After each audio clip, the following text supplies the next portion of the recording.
আপুনি ফ্লাইঅভাৰ তলৰ পৰা মুখ্যমন্ত্ৰী হিমন্ত বিশ্ব শৰ্মা ডাঙৰীয়া ফ্লাইঅভাৰ তলৰ পৰা জুবিনদাৰ চিত্ৰাংকন মুছি পেলাব পাৰিব, কিন্তু এই আমাৰ অন্তৰৰ পৰা প্ৰতিগৰাকী অসমীয়াৰ অন্তৰৰ পৰা জুবিনদাৰ যিটো প্ৰতিচ্ছবি কেতিয়াও মোহাৰি পেলাব আপুনি নোৱাৰে।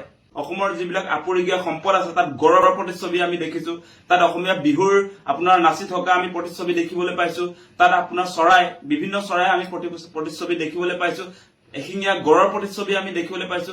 তাত অসমৰ সম্পদ আমাৰ হিয়াৰ আমঠু জুবিনদাৰ প্ৰতিচ্ছবিটো কিয় থাকিব নোৱাৰে? আজি ফ্লাইঅভাৰ বিলাকত জুবিনদাৰ প্ৰতিচ্ছবিটো কিয় থাকিব নোৱাৰে সেই প্ৰশ্নটো আমি বিজেপি চৰকাৰক উত্থাপন কৰিছো। সেই ফটোখন থাকিলে, সেই চিত্ৰখন থাকিলে জাপানৰ প্ৰধানমন্ত্ৰীয়ে বেয়া পাব বুলি আপোনালোকে সেইখন মুছি পেলালে নেকি? নে জুবিনদাক আপোনালোকে সঁচা সঁচিকে বেয়া পায়? মানে মানুহৰ সন্মুখততো আপোনালোকে আচল অনুৰাগী বুলি কয়, এতিয়া আকৌ জুবিনদাৰ আপোনাৰ ফ্লাইঅভাৰ তলত থকা যিখন চিত্ৰ সেই চিত্ৰখনকো আপোনালোকে আচলতে চাব নোৱাৰা হ'ল। আপোনালোকৰ আচলতে জুবিনদাৰ প্ৰতি সঁচা প্ৰীতি সঁচা ভালপোৱা আছে নে নাই হিমন্ত বিশ্ব শৰ্মা চৰকাৰৰ? সেই প্ৰশ্নবিলাক আজি উত্থাপন কৰিছো। আজি গৰিমা বৌৱে প্ৰশ্ন উত্থাপন কৰিছে যে কি যুক্তি আছে আচলতে যে সৌন্দৰ্য বৰ্ধন কৰক, তাত কাৰো আপত্তি নাই, কিয় আচলতে জুবিনদাৰ সেই চিত্ৰখন আচলতে মুছি পেলাব লাগে? সেই প্ৰশ্নবিলাক এনে আমি উত্থাপন কৰা নাই। গতিকে আমাৰ কথা স্পষ্ট, এনেকৈ কোনো কাৰণতে কেৱল আপোনাৰ গুৱাহাটীতে নহয় অসমৰ বিভিন্ন প্ৰান্তত ফ্লাইঅভাৰত আমি জুবিনদাৰ আপোনাৰ হেশটেগ জাষ্টিছ ফৰ জুবিন গাৰ্গ বুলি তেনেকৈও বহুত চিত্ৰাংকন আছে। গুৱাহাটীতো কেইবাখনো চিত্ৰ অংকন কৰা হৈছিলে জুবিনদাৰ ন্যায়ৰ দাবীত, আৰু সেইটোতো আপোনাৰ হেশটেগ জাষ্টিছ ফৰ জুবিন গাৰ্গটো নাছিলেই, তাত কেৱল কমৰেড নেভাৰ ডাই, কমৰেড নেভাৰ ডাইটোতে তেওঁলোকে আচলতে আপত্তি কৰিছে। সেইটোৱে মই বুজি পাইছো, কাৰণ জুবিনদা লেফটিষ্ট আছিলে, তেওঁ নিজকে কমিউনিষ্ট বুলি ঘোষণা কৰিছিলে, আৰু সেই কথাটো বিজেপি চৰকাৰে নিশ্চিতভাৱে বেয়া পাইছিলে। আপোনালোকে নিশ্চয় দেখা পাইছে যে যিটো সময়ত আমাৰ অসমৰ প্ৰায়বিলাক শিল্পী বিজেপিৰ লগত চামিল হৈ গৈছিলে, সেই সময়ছোৱাত জুবিনদাই ঘোষণা কৰিছিলে যে মই কংগ্ৰেছৰ লগতো নাই, বিজেপিৰ লগতো নাই, মই হৈছো ছচিয়েল কমিউনিষ্ট। সেই কথাটো কোৱাৰ কাৰণেই মানে এতিয়া জুবিনদাৰ সেই চিত্ৰাংকন কমৰেড বুলি যিহেতু জুবিনদাক তাত উল্লেখ কৰা হ'ল, জুবিনদাই নিজে নিজক কমৰেড বুলি কৈছে। সেইটো মাৰ্চাল বৰুৱাইতো কোৱা নাই, মাৰ্চাল বৰুৱাই সেই কথাটো কোৱা নাই, জুবিনদাই নিজক নিজে কমৰেড বুলি ঘোষণা কৰিছে। আৰু তেওঁ বাওঁপন্থী, সেই কথাটো আপোনালোকে নিশ্চয় দেখিছে, তেওঁ কমিউনিষ্ট বুলি নিজকে কৈছে। গতিকে সেই কথাটোত আপোনালোকে আপত্তি কৰিলেও জুবিনদা কমিউনিষ্টে, আৰু সেইটো আপুনি বদলাব নোৱাৰে। আপুনি ফ্লাইঅভাৰ তলৰ পৰা মুখ্যমন্ত্ৰী হিমন্ত বিশ্ব শৰ্মা ডাঙৰীয়া ফ্লাইঅভাৰ তলৰ পৰা জুবিনদাৰ চিত্ৰাংকন মুছি পেলাব পাৰিব, কিন্তু এই আমাৰ অন্তৰৰ পৰা প্ৰতিগৰাকী অসমীয়াৰ অন্তৰৰ পৰা জুবিনদাৰ যিটো প্ৰতিচ্ছবি কেতিয়াও মোহাৰি পেলাব আপুনি নোৱাৰে।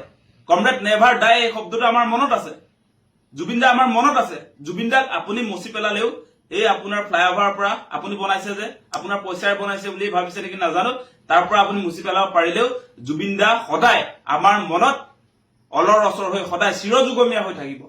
আপুনি কেতিয়াও এনেকুৱা কাম কৰা উচিত নহয়। জাপানৰ প্ৰধানমন্ত্ৰী আহিছে বুলিয়ে, গুৱাহাটীত কিবা পাৰ্পল চিটি নে কি বনাব বুলিয়ে এনেকৈ আচলতে জুবিনদাৰ প্ৰতিচ্ছবি মোহাৰি পেলোৱাটো কোনো অসমীয়া মানুহে আচলতে সহ্য কৰিব নোৱাৰে। সেই কথাটো স্পষ্ট কৰিছো।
একগৰাকী শিল্পী নাই আজি ইয়াতে তেখেতৰ গান ৰজন জনাই থাকিব লাগিছিলে। আজি বেলেগত বিহু বাদ দি ইয়ালৈ আহি পেলাই তেওঁলোকে ইয়াতে তেওঁৰ সংগীত চৰ্চা কৰিব লাগিছিলে, গাব লাগিছিলে।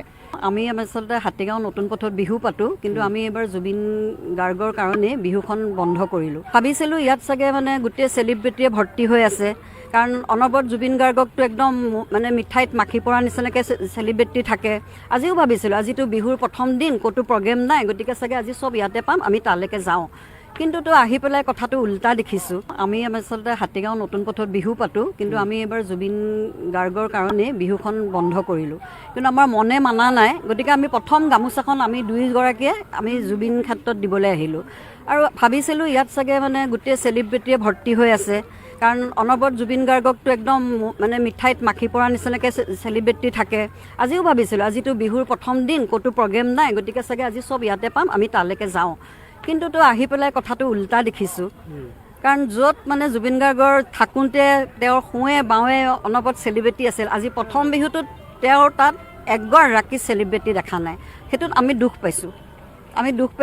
মানে আপুনি ক'ব বিচাৰিছে কোনো এগৰাকী ধৰক ইয়াতে প্ৰতিষ্ঠিত গায়িকা, গায়ক গায়িকা বা অভিনেতা অভিনেত্ৰী দেখা পোৱা নাই? গায়ক গায়িকা, অভিনেতা অভিনেত্ৰী, কিন্তু জনসাধাৰণ একদম ইয়াত জাতি ধৰ্ম নিৰ্বিশেষে মানুহ আহিছে, ইমান মানুহ, কিন্তু তাৰ ঠাইত মানে কোনো ধৰণৰ সংগীত মানে জগতৰ হওক বা চিনেমা জগতৰ হওক তেওঁৰ লগত আগে পিছে থকা আমি প্ৰত্যক্ষ কৰা নাই। সেইটোত আমি অন্তত দুখ পাইছোঁ তাৰমানে, কাৰণ এইটো আমি ভবা নাছিলোঁ। কিন্তু হয়তো আজি যদি ইয়াত কোনোবাই বেলেগে প্ৰগ্ৰেম পাতিলেহেঁতেন, পইচা দিলেহেঁতেন, তেতিয়া চাগে চেলিব্ৰিটি ভিৰ এটা দেখিলোহেঁতেন। খুবেই দুখ লাগিছে। আজি ধৰকচোন মাত্ৰ 8 মাহে হৈছে তেখেত যোৱা, আমি মানে ভাবিবই পৰা নাই তেখেতৰ মানে বিনা মানে বিহুখন যে হ'ব।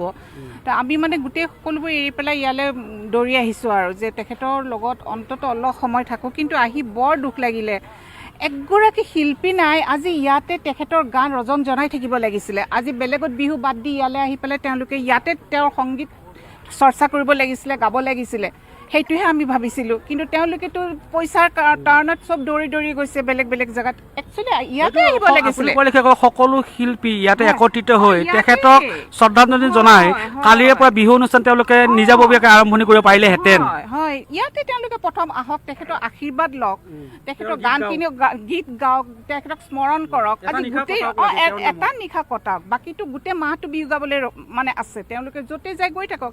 আজি অন্তত ইয়াতে আহি পেলাই তেওঁলোকে ইয়াতে তেখেতৰ গান চৰ্চা কৰিব লাগিছিলে। চবে সেইটো আশা কৰি আহিছিলোঁ, হয়তো ইয়াতে খুব ধুনীয়া এটা পৰিৱেশ, কিন্তু নাই, ইমান বেয়া লাগিলে মানে ক'বলৈ ভাষা নাই আৰু। মানুহ ইমানো বেছি পইচাৰ পিছত দৌৰিব নাপায়। ইয়ালৈ আহক, আহি পেলাই তেওঁলোকে গাওক, গোটেই মাহটো আছে, তেওঁ গোটেই জীৱনটো দিলে, গোটেই আমাৰ গোটেই অসমবাসী ভাৰতবাসীৰ কাৰণে দিলে, তেওঁ গোটেই জীৱনটো গান গাই গাই। আজি অন্তত আহিব লাগিছিলে শিল্পীসকল, ইয়াতে গানৰ চৰ্চা হৈ থাকিব লাগিছিলে আজি এইখিনি জেগাত।